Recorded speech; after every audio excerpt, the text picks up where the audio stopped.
About 5 seconds, we'll head up into startup.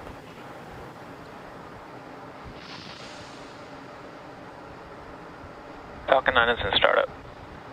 I heard the call out for startup. Let's listen in for the launch director to give go, or final go for launch.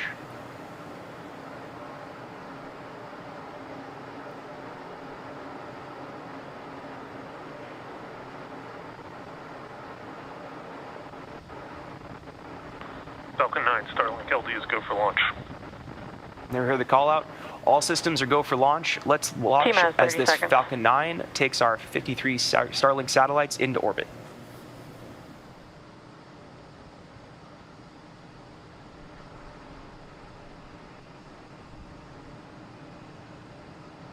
T-minus 15 seconds. 10, 9, 8, 7, 6, 5, 4, 3, 2, 1, 0. Ignition and liftoff.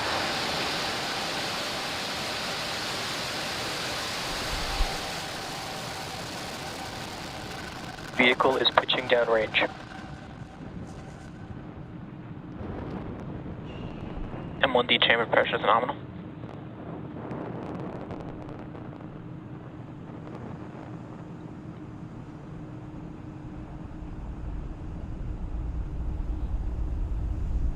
And Falcon 9 has successfully lifted off from Launch Complex 39A, carrying our 53 StarLink satellites. Although at liftoff, gravity is pulling straight down on the rocket. As we ascend, we'll tilt the engines, technical term is gimbling, and that turns the rocket horizontally. We're still going up, but now we are also heading horizontally away from the launch pad. It's what we call a gravity turn. Moments ago, we throttled the engines down in preparation for max Q. We're in the throttle bucket.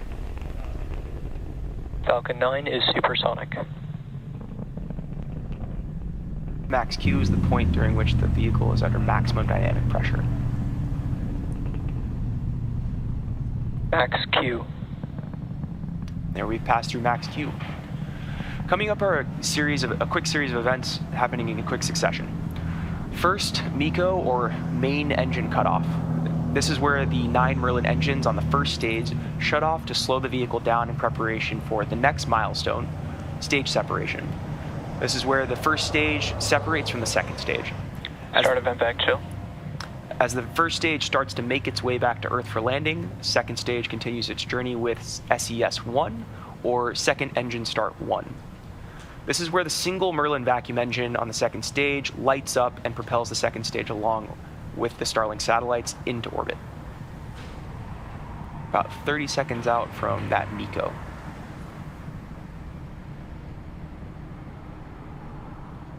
As the rocket heads up into space, you'll start to see the plume at the aft end of the rocket begin to spread out. That's as the pressure alleviates from the bottom of the vehicle. You can there isn't as much pressure holding in that plume.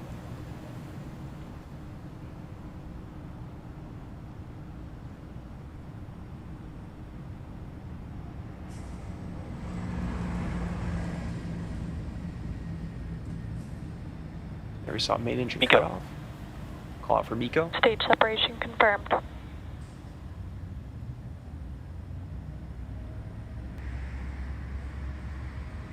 And back ignition.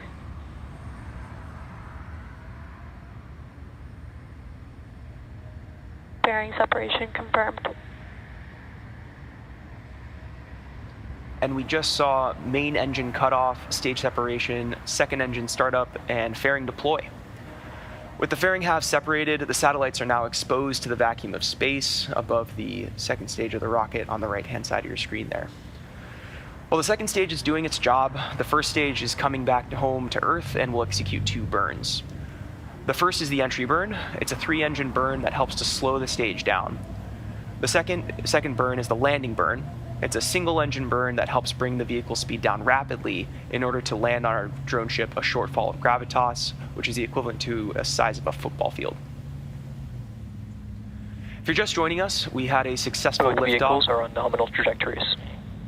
We had a successful liftoff from Launch Complex 39A, completed a main engine cutoff, stage separation, second engine start 1, and fairing deploy. And now the second stage is taking our 53 StarLink satellites to their targeted drop-off orbit in low Earth orbit, while the first stage is making its way back home for the 12th time. On the left side of your screen there, the first stage is descending. Acquisition of signal, Bermuda. The Falcon 9 first stage is equipped with 4 landing legs made of carbon fiber with aluminum honeycomb. These are placed symmetrically and stowed at the base of the vehicle and deployed just prior to landing.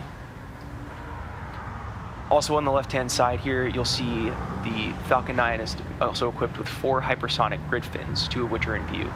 These are positioned near the top of the first stage and the base of the interstage. Stage 1 is using nothing but the grid fins for steering as it makes its return to Earth until we light the center engine for landing. Then we can gibble the engine and guide the stage. The grid fins orient the rocket during re-entry and then guide the rocket during descent. Also look out, you may see some puffs, some white puffs on the left side of the screen. Those are nitrogen gas bursts for attitude control.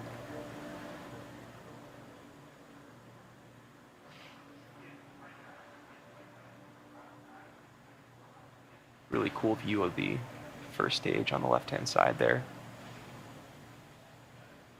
Some small debris in the atmosphere. Both stages continue to follow nominal trajectories. I heard a call out for both stages are on nominal trajectories.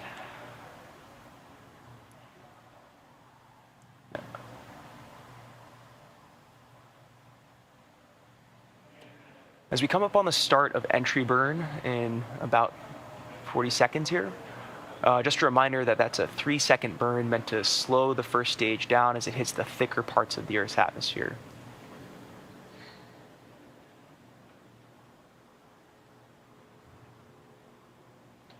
The right-hand side of the screen got a great view of stage 2 heading out into Leo.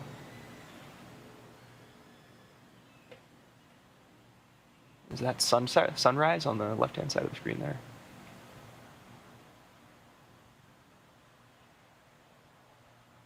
Coming up on entry burn. Stage 1, FDSS. Stage 1, entry burn, startup. Stage 1 has lit its engines to slow down for entry into the Earth's atmosphere. This burn will last about 20 seconds.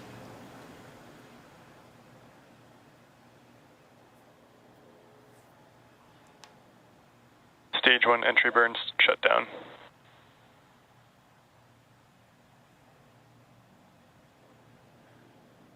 As we previously mentioned, you were able to see some soot markings on this booster left over from previous flights. Here's a quick explanation of how that soot forms. The rocket-grade kerosene RP-1 is used to fuel Falcon 9 as a carbon-based fuel. When the fuel burns, it generates soot. And because re-entry occurs engines first, the booster flies through its own plume, which then deposits the soot on the outside of the rocket. Both vehicles are on nominal trajectories. You continue to hear we're on nominal trajectories. That's a good sign right here. As we come up on landing, you'll be able to look potentially and see some of that soot sticking to the cameras. As I mentioned before, reusability is one of our top priorities because as it's key to reducing the cost of space access for all of us. By reusing the high-cost components of the rocket, Stage 1, transonic. including the first stage and the fairings, we lower the overall launch cost to just the new components and the fuel and oxidizer.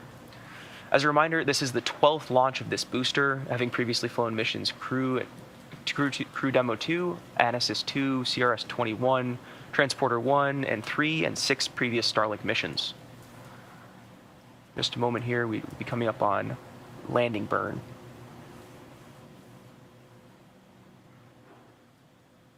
Stage 1, landing burn. So stage 1 has begun its landing burn. This is its final burn before touchdown to land on the drone ship. This burn lasts about 20 seconds as well. I'll look at that, a clear view.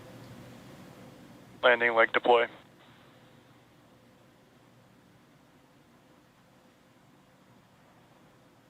Ah, beautiful. Stage 1 landing confirmed. And stage 1 has successfully landed on our drone ship, a short fall of gravitas. This is the 111th Stage 2 recovery of a FDSS. Falcon 9 first stage booster. That's listed in for SECO 1, or second engine cutoff 1.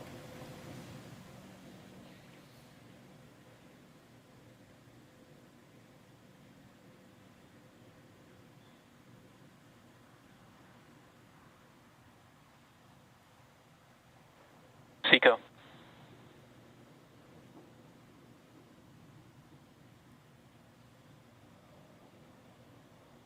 Expected loss of signal tape. Nominal parking orbit insertion. And we heard nominal parking orbit insertion, that's good orbit. With confirmation of a successful second engine cutoff and good orbit, we'll be ending our webcast for today's launch. For those of you who want to keep following this mission, we will be confirming payload deploy via our social channels. Thank you to the Federal Aviation Administration for supporting today's mission. Of course, thank you to our viewers for turning in bright and early, and big thank you to our StarLink customers for using our service at this time. I hope you all have a good weekend, and we'll see you soon.